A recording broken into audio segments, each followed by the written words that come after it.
Hi! Hello! Welcome to Shivangi diaries. మరొక వంటతో మీ ముందుకు వచ్చేసాను. సింపుల్‌గా చేపల పులుసు చేసుకుందామా? నేను ఎలా చేసానో చూపిస్తాను రండి. కావాల్సిన పదార్థాలు: చేపల్ని శుభ్రం చేసుకోవాలి, పక్కన పెట్టుకుందాం. ఉల్లిపాయ పేస్టు, టమాటా ముక్కలు, చింతపండు, ఉప్పు, పసుపు, మసాలా పౌడర్, ఫిష్ మసాలా, కారం, ఆయిల్, అల్లం వెల్లుల్లిపాయ పేస్టు, ఇంకా కొత్తిమీర, కరివేపాకు, ఇంకా పచ్చిమిర్చి కూడా. నేనైతే చిక్కగా పలచగా కాకుండా పెడతాను పులుసు. చాలా బాగుంటుందండి. ముందు స్టవ్ ఆన్ చేసుకొని బాండీ పెట్టుకుందాం. తగినంత ఆయిల్ పోసుకోవాలి. నేనైతే 3 గరిటెల ఆయిల్ పోసాను. ఫిష్కి ఆయిల్ ఎక్కువ పడుతుందండి, అప్పుడే టేస్ట్గా ఉంటుంది. మెంతులు వేసుకుందాం, కరివేపాకు వేసుకోవాలి.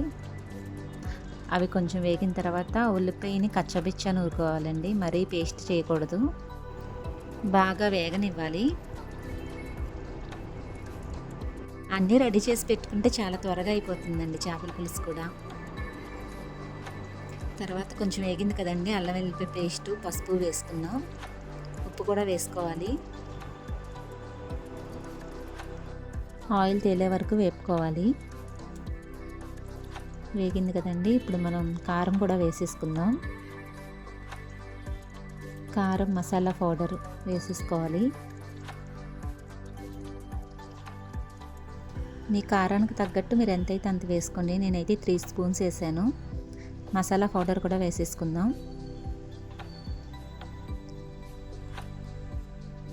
ఆయిల్ తేలేంత వరకు వేపుకోవాలి.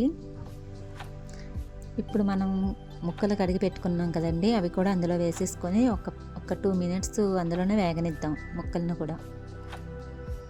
ఆ మసాలా అంతా ముక్కలకు పడుతుందండి, బాగుంటుంది పులుసు.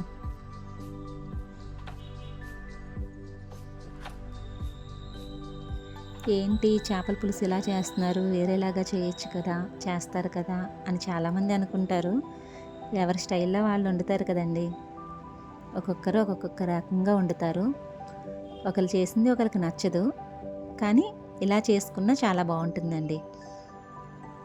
చాలా ఇష్టంగా తింటారండి ఇంట్లో వాళ్ళు కూడా. టేస్ట్ బాగుంటుంది ఇలా చేసుకుంటే. అది కొంచెం మగ్గిన తర్వాత మనం చింతపండు పులుసు కూడా పోసేసుకుందాం అందులోనే. మీకు నచ్చితే చిక్కగా పెట్టుకోవచ్చండి దీన్ని, నేను కొంచెం పలచగా పెడుతున్నాను. నేనైతే అన్నీ పౌడర్లు చేసుకొని ఉంచుకుంటానండి. టైం సరిపోదు, ఒక్కొక్కసారి ఆ పౌడర్స్ వేసుకుంటే సరిపోతుంది.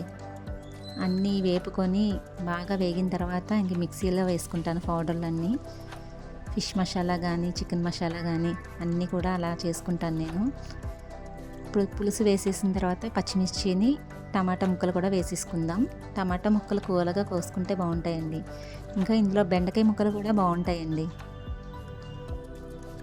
కొత్తిమీర కూడా చల్లుకుందాం, మూత పెట్టేసుకుందాం. ఇప్పుడు కొంచెం పులుసు మరుగుతున్నప్పుడు మనం ఫిష్ మసాలా కూడా వేసేసుకుందాం.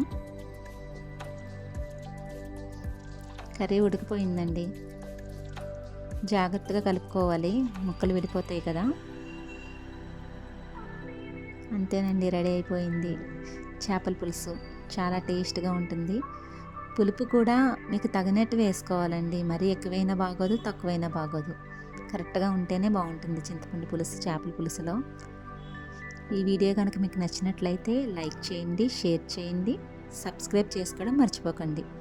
అందరూ చూస్తున్నారు కానీ లైక్స్ కొట్టట్లేదండి. లైక్స్ కొడితేనే కదండి ఇంకా ఇంకా చేయాలన్న ఇంట్రెస్ట్ కూడా వస్తుంది. ఏంటి అందరూ చేసుకునేవే పెడుతున్నారు కదా, వెరైటీస్ ఏమీ లేవు కదా అనుకోకండి. ముందైతే స్టార్టింగ్ కదండి, అన్నీ ఇంట్లో చేసుకునేవే పెడతాము. తర్వాత ఏదైనా వెరైటీగా పెడతాం కూడా. కంటిన్యూగా చూస్తూనే ఉండండి వీడియోస్, ఏదో ఒక వీడియో పెడుతూనే ఉంటాను. Thank you for your watching.